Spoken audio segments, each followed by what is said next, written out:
Oke, mari kita bedah ini. Hari ini kita punya sebuah misi yang cukup penting buat Anda. Betul sekali. Kita bakal membedah krisis ekologis, bisa dibilang krisis senyap tentang tanah sakit di lumbung pangan Indonesia, sekaligus mengeksplorasi jalan tengah antara pertanian kimia dan organik. Kita memakai beberapa sumber yang sangat kredibel. Ada laporan penelitian dari BRIN, lalu ada studi kasus agrikultur di lapangan, dan riset soal pengelolaan hara terpadu atau INIM. Coba bayangkan Anda berdiri di sawah yang biasanya gembur, tapi tiba-tiba tanahnya itu mengeras kayak beton. Ini kejadian nyata loh. Ada petani di Ngawi namanya Hartono, dia tiap musim rutin menuang 6 kuintal pupuk kimia per hektar. 6 kuintal itu dosis yang sangat masif ya? Kan, tapi bukannya melimpah padinya, malah kerdil. Dan data BRIN menunjukkan fakta yang cukup bikin merinding. Saat ini cuma 6%. Bayangkan, cuma 6% lahan pertanian kita yang punya kadar organik di atas batas sehat 3%. Angka yang sangat mengkhawatirkan. Yang sangat menarik di sini adalah mengapa ini bisa terjadi. Kalau kita urai, sisa pupuk kimia seperti urea itu meninggalkan residu. Nah, residu ini pelan-pelan menghancurkan struktur tanah itu sendiri.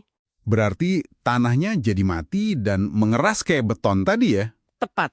Karena struktur tanah hancur, pupuk nggak terserap. Ini memicu pencucian nitrat saat hujan, dan nitratnya merembes ke sumur-sumur warga. Belum lagi sisa fosfor yang hanyut ke sungai, itu memicu ledakan alga mematikan.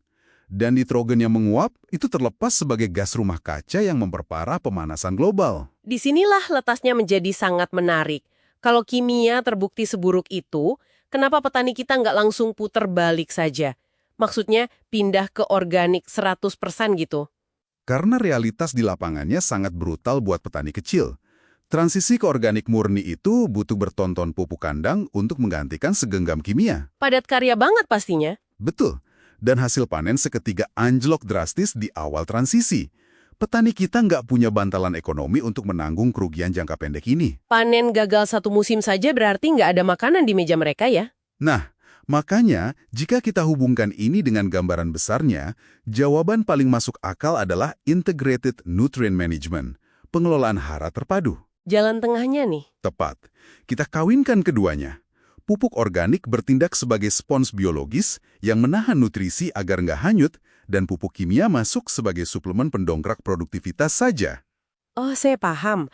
Jadi di level mikroskopisnya, si bahan organik ini kayak menghidupkan kembali sebuah kota sibuk di bawah lumpur. Dia memancing bakteri fungsional kayak rhizobium untuk aktif lagi. Dan bukti penerapannya sangat solid.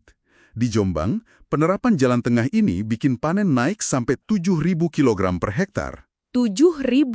Otomatis pendapatannya melesat dong? Tembus 21,4 juta rupiah per musim. Dan yang paling penting, mereka berhasil memangkas drastis penggunaan pupuk kimia ZA. Sangat efisien. Jadi apa arti semua ini untuk Anda yang mendengarkan? Urusan kedaulatan pangan dan mitigasi iklim ini ternyata bukan cuma beban petani di desa loh. Betul. Dampaknya langsung ke keseharian Anda. Ini menentukan kelayakan makanan di meja Anda dan kualitas lingkungan yang Anda tinggali. Mengawinkan kimia dan organik adalah investasi lintas generasi. Ini memunculkan pertanyaan penting yang patut kita renungkan bersama. Kita sekarang tahu kalau bahan organik itu memindahkan karbon dari atmosfer dan menyimpannya ke dalam tanah. Semacam mesin alami untuk membalikkan pemanasan global. Tepat sekali. Jika tanah di bawah telapak kaki kita ternyata mampu menjadi mesin raksasa penyembuh iklim, ekosistem tak kasat mata apalagi di sekitar kita, yang selama ini kita matikan secara sadar hanya demi kenyamanan dari solusi buatan pabrik.